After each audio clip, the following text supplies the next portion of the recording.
time to turn off cellular devices, have it, stow your tray tables, and all of that good stuff.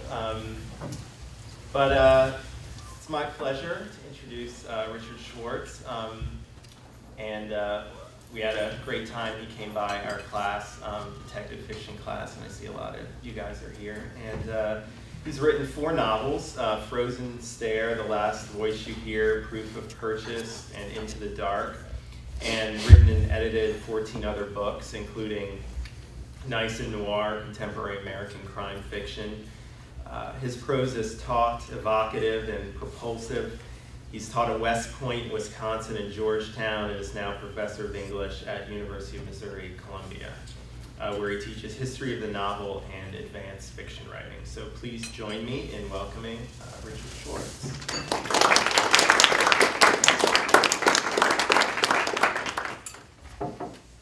Thanks for coming. My God, we have serious numbers here tonight. This is really great. I really appreciate it. I think I said that I was going to talk about Noir, a brief anatomy, or something like that. And what I had in mind was to talk about it very briefly, and then to read a story, and then take some questions. And the story's noir, noirish. I'd say more noirish than noir. But let me begin by talking about what this word means. And it really means very different things to different people.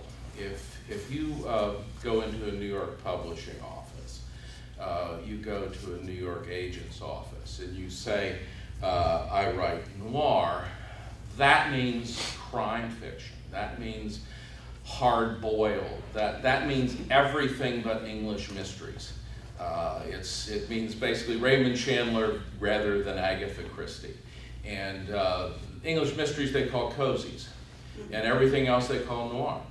And when writers talk about noir, historians talk about noir, I think they're thinking most of the time about film noir of the 40s, film noir of the 50s, and the kind of literature which is the basis for film noir, and the kinds of literature that has been influenced by film noir.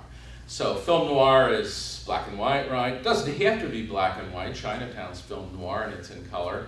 Body Heat is in color, and it's film noir also. But usually it's in black and white, and it's sort of post-war, enemy, alienation,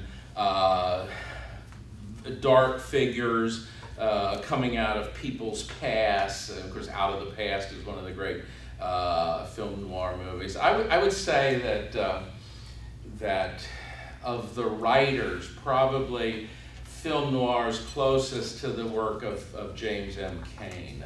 There are a lot of other people who would write that kind of thing, but if you think of Cain's style and the femme fatales and all that kind of thing that permeate his fiction, that's the sort of thing that people often have in mind when they say noir. Now, as luck would have it, I just received, actually a month or two ago, the best American noir of the century, hot on the shelves now, and this has been compiled by Otto Penzler and James Ellroy. Now, Otto Penzler is he's a scholar. He's not an academic, but he's a scholar. He's the guy who, for years, ran the Mysterious Bookshop in New York, ran Mysterious Press before it was sold to Warner. He's a historian. I think quintessentially, he's a bibliographer. If you want to know, how many editions a particular novel went through and which one includes the last corrections by the author, he's your man. He's like a technical, descriptive, and analytic bibliographer. He's the noir's answer to the English department's Fredson Bowers or something like that. And he really knows his stuff.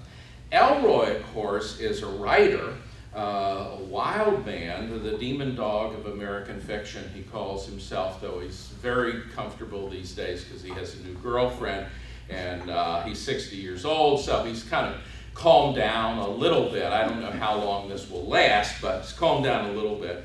And he describes what he thinks noir is in front of this. And there are two lines caught my eye. And one, he says that in this kind of writing, a 6-week chronology from first kiss to gas chamber is common.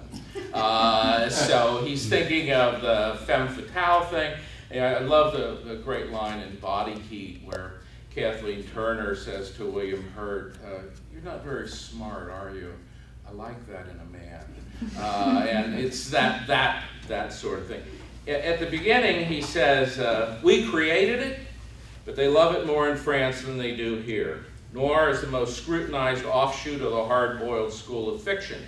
It's the long drop off the short pier, and the wrong man and the wrong woman in perfect misalliance.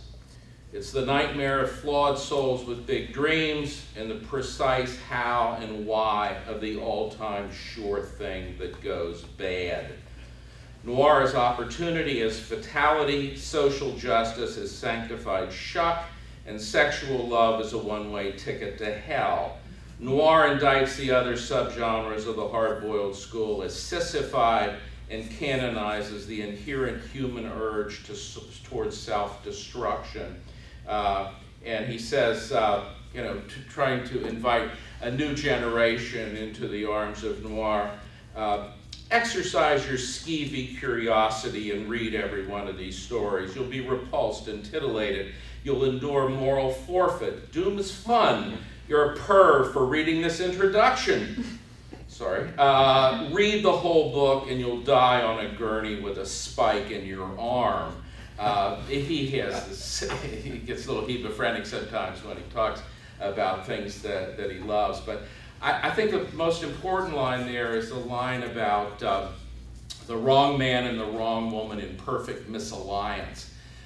Because for me, noir has connections with the Gothic, it has connections with horror writing, it certainly has connections with pulp writing, but Elroy talks about the kind of thing that he particularly likes as tragic realism. And tragic realism, what could this be? I think that's what noir is in some ways, but it's bourgeois tragic realism, but it's not middle class tragedy as in 18th century plays where apprentices appear late for work and then the cosmos collapses on them. That kind of writing is more silly.